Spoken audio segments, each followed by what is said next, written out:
All right, here's another bad spot. Well, she's deep here. Got no choice. Only one way through. Bit greasy, but not bad. A couple ruts here. No problem.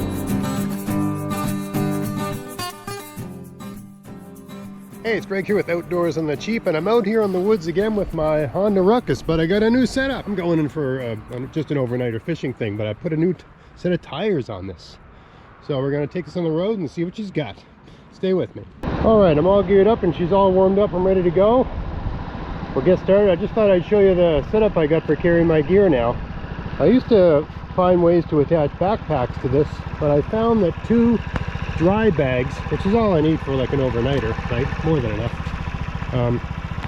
is much easier to pack on this because you can put one underneath the seat and you can put another one on the back and it fits really nicely, right? All right, so here's the first really bad stretch of road. There's a couple other ones that were bad, but you know, I think I could probably get my Subaru through the other ones. This spot here is one of the reasons I bought this this Honda Ruckus, this scooter. Basically, to me, the cheapest off-road vehicle you can buy, and of course it won't take you everywhere. You know, an ATV or a Roll-Con will outperform these, but this spot here is one of the reasons I bought this thing. Let's have a look at how she makes it through here. And the main problem with the factory tires on this is that they just would not handle ruts. You cannot get in and out of ruts with the factory tires. With these ones, I'll put the name of these tires up on the screen. I can't remember what they're called, but I searched and searched all winter for knobby, sort of, you know, all-terrain type tires. This is what I got, right? Much better than the factory tires already. Even minor ruts like that right there, I could not get in and out of that with the factory tire on a day like today, where after it's been raining, everything is all slippery and greasy. But these are performing fine with that. So let's deal with this. Let's see what we got here. We're gonna go off to the left here. No problem getting in and out of those ruts. Just gonna go around it. These ruts are so deep, you really can't go around it in a car, right? There's a stick there, I don't want to hook that. No problem. Now we got some ruts here. Let's see how well these handle the ruts. Right, down and out of the rut.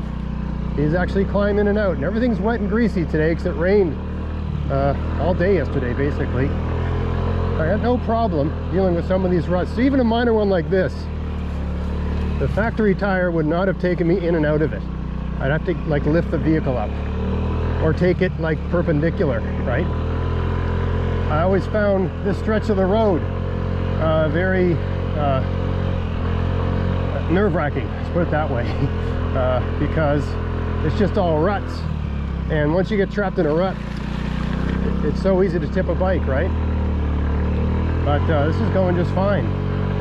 Now, I'm not going to film the whole ride because I've done that before, but it's a good day to test these tires out because it's really not going to get much worse, you know, it's fishing season now. It's not going to get worse than this all fishing season long, right? A couple ruts I'm dealing with here. The main concern on this bike was ruts. Getting in them and not being able to get out of them, and basically losing your ability to steer, being trapped in ruts and tipping the bike, right? That was the main concern. I feel so much more confident and safe with these knobby tires. I mean, they're not super aggressive, but they're, what's that to them? They're dual sport tires is what I would call them. You know, this spot isn't too bad at all. This is nothing. There's a worse spot a little further down the road here. A bit greasy. Just past this tipped over pine tree, we got a bad spot. And this is the other main reason I bought this bike, because you can't deal with this spot in a car. There's no shoulder to get a wheel up on. It looks like there is, but it's not a meaningful shoulder, let's put it that way. It looks like it is, but it isn't. I'm going to back up here and take it on the right. I mean, there's enough of a shoulder to take it on this thing, right? Because this is not a car.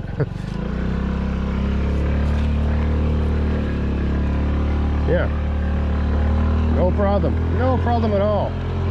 Man, I'm really happy with these. These have changed the whole game. Just so much safer, so much more responsive. You know, I'm not gonna win any races with these things on. And you know, if some guy wants to have a man off and see who can go the fastest down this trail, I'm going to lose. But I'm past that stage in my life anyway, right? I just want to get back to where I'm going with fresh knees, fresh legs, so I can do all the fishing and the stuff I want to do without you know, fatigue from a long hike. The hike into this spot where I'm going here is about 4 kilometers, which it's not that much, but when you got a backpack on and stuff like that, you know, you just get there a lot quicker, right? It's like a 10-minute drive on this thing, whereas like an hour-and-a-half hike with weight on your back. And depending on how much food and how much booze and all that other stuff you bring, it just takes that much more out of you, right? Your desire to do adventurous things once you get back in the woods is greatly reduced. So with one of these cheap Honda Ruckuses, you know, I can get back there no problem in this thing. I mean, I'm on the shoulder here because I guess I could get on the main road. There's Porcupine up there. Let's get on the main road here. Oh, there we go. Let's see how close we get before that guy takes off. Porcupine. Dude. No, they don't throw quills at you. That's a myth. They cannot throw quills. All they do when they see you is they turn their back to you and waddle away. And that's why they're called diamondback, because the back has the shape of a diamond.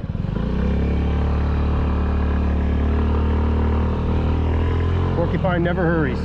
Nothing to worry about. Nothing to fear.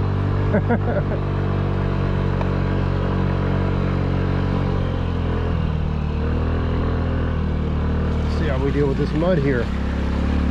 No problemo.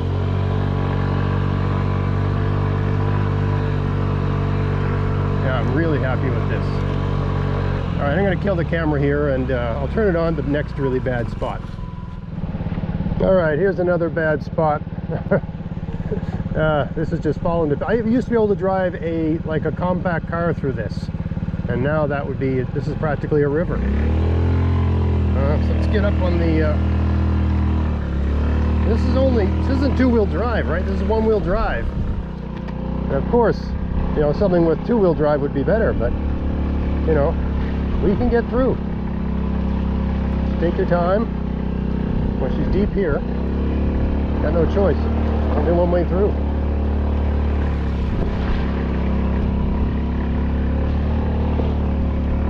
I'm walking it through here just because this rut is too deep. On the right-hand side it's okay, but the rut is too steep on the left-hand side.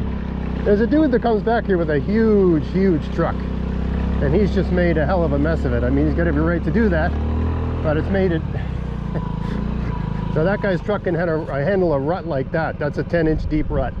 I can't handle that in my car. I think it's got 8 inches of clearance. And Subaru is good for that sort of thing, but it's not the greatest thing in the world.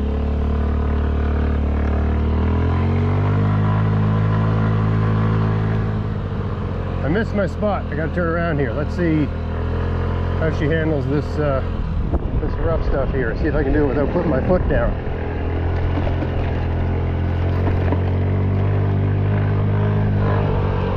A bit greasy, but not bad. A couple ruts here. No problem. Yeah, she's handling it. These knobby tires perform so much better than the factory tires.